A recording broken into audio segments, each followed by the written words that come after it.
Y'all see that? That Bobo 4.3 inch screen? Yeah, it's time to get rid of that. And this update only cost me $9.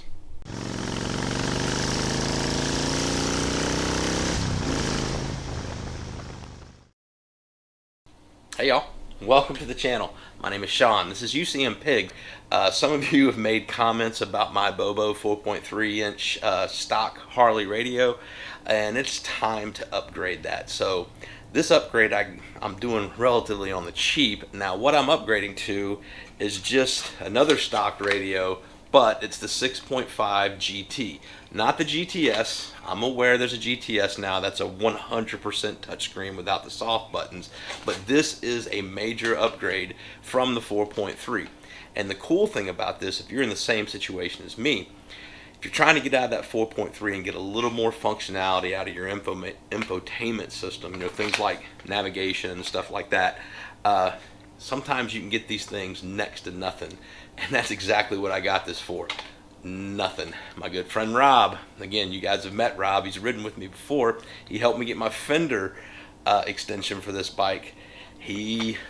Friend had one, tried to sell it, couldn't sell it because they're all over the place because people got rid of these and went to the GTS.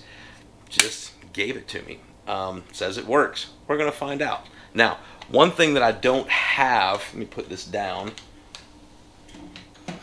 One thing that I don't have is a GPS antenna inside my fairing because I'm coming from the 4.3 to a 6.5. It does not have GPS. So you can go to Harley and pay the Harley tax, and it'll cost you about $60 for a Harley GPS antenna, or you can do like me and go to Amazon and get one from Amazon.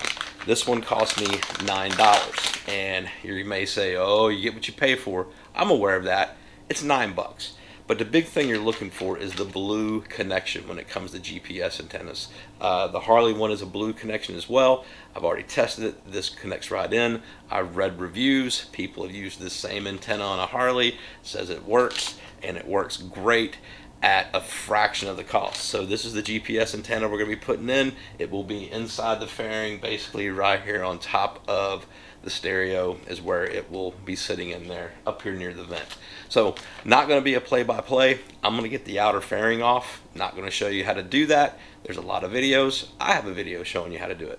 We're going to get that off. I'm going to show you what I'm going to disconnect, and we're going to speed this up, and we're going to get this stereo in here. So let's knock this out and see what it looks like and see if it works. All right, one thing you want to do before you're working on anything electronic on your motorcycle is secure the power. So either disconnect your battery, or what I like to do is I just go down here on the side of the bike, remove this side panel here on the clutch side, and pull my 50 amp fuse right here. There we go. So pull the 50 amp fuse, which is the main fuse, and that will kill the power to all your electronics and stuff, so you don't worry about shorting anything out. Alright, so I've got the outer fairing off, and what I've done so far is I've removed my vent, which you have two bolts right here, one on that side and one right down here. They're T27. You remove those bolts, the vent comes right out. Then what I've done is I've disconnected the harness to the two gauges here and the center gauges, and then what I'm going to start doing now, there's several bolts here. They're all T20, T27, but there were several here on top of this plate.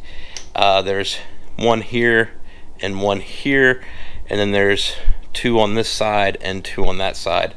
That's going to allow me to remove this metal plate. I'll disconnect all of this main wiring here, which is pretty simple. This is like a barrel. It flips over, then you can unplug the main harness, and then you have on this bike, I have my USB cable and my antenna cable here, and then there'll be 4 more bolts on top of the radio that holds the radio to the bike. The other radio will fit in there perfectly, and it'll use the same bolt pattern and the same plate and everything. So I'm going to go ahead and get this out of the way, and I'll show you guys what it looks like when I'm done. So I've gotten everything out. So the plate, like I said, was held on, had the 4 screws going down into the radio, 2 on each side up here. Now these were not Torx, they were 5/16 Allen. and then you have your 4 bolts that hold the radio in place. Now there was one other bolt right here, take out from the front, and I had to remove the upper gauge cluster because the radio would not lift out. But pretty simple. So we're going to set the new radio in, get our gauges in, button everything up, and fire this up and see if it works. So we've got everything buttoned back up. The new radio is in place. Here's our new GPS antenna plugged in there. Little extra wire I brought up here, coiled it up, zip tied it, and the receiver is stuck right here on top of the metal plate. Like I said, up here by the vent. It is magnetic, so it's on the metal plate. We'll run it there for a little bit and see how it works. So all it's left to do is get the fairing back on and go test this out. So let's go do that. Okay, so it is a couple days later, and I've had a chance to familiarize myself with this Harley Davidson 6.5 GT radio. As you see, there it is right there. I'm going to try to keep it in frame and ride while we talk about this. So all in all, I am very pleased with this upgrade. Now, let's just get right to it. I know some people are going to be like, well, you know, why didn't you just go ahead and do something like a Soundstream or a Sony or something like that? And those are absolutely great options if you're looking to upgrade your stereo. For me, it was just a money thing. I mean, really, honestly, I don't listen to music a lot when I ride. It is nice from time to time, but I really wanted this feature right here, which is the GPS. I really wanted to be able to have GPS integrated into my motorcycle and not have to rely on my smartphone. For me, I wear bifocals, and it's tough sometimes for me to look at a smartphone and navigate, because if you're familiar with you know, progressive lens bifocals, which is what I wear, which are the no-line bifocals, you have to move your head a lot in order to see things. You kind of train yourself to do it. So I don't like taking my eyes off the road and focusing on a phone when I can just glance down to the GPS here on my infotainment system. So I'm very pleased with that.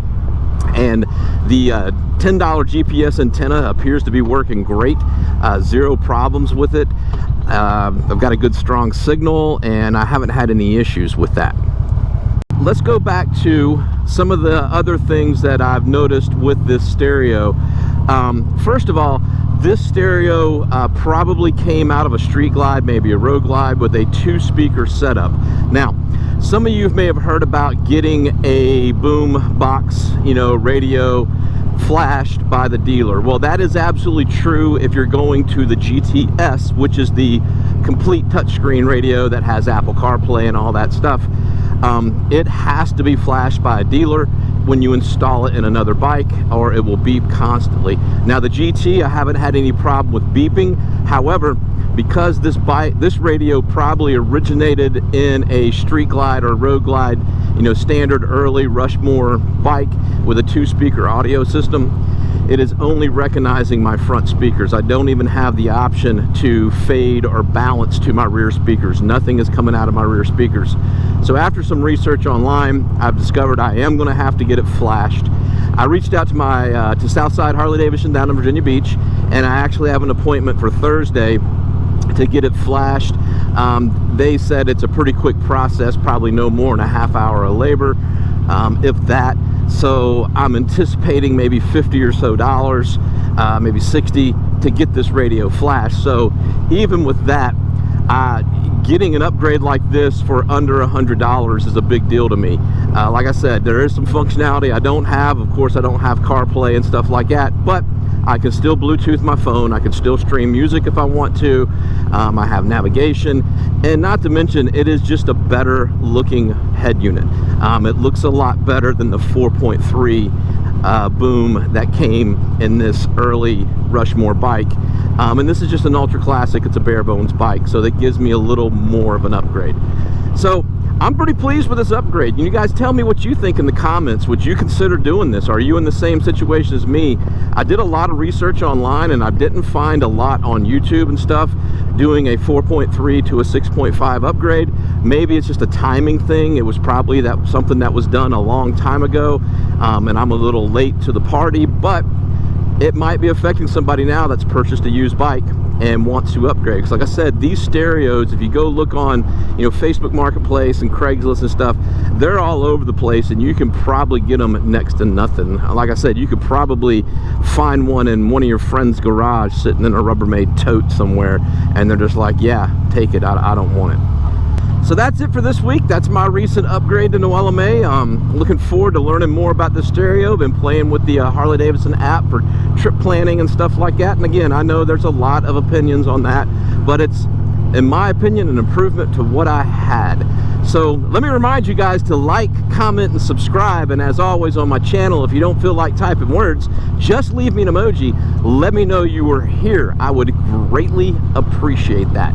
And until we talk again, you guys be careful. You guys be safe. Always keep your shiny side up. And we'll talk to you next time.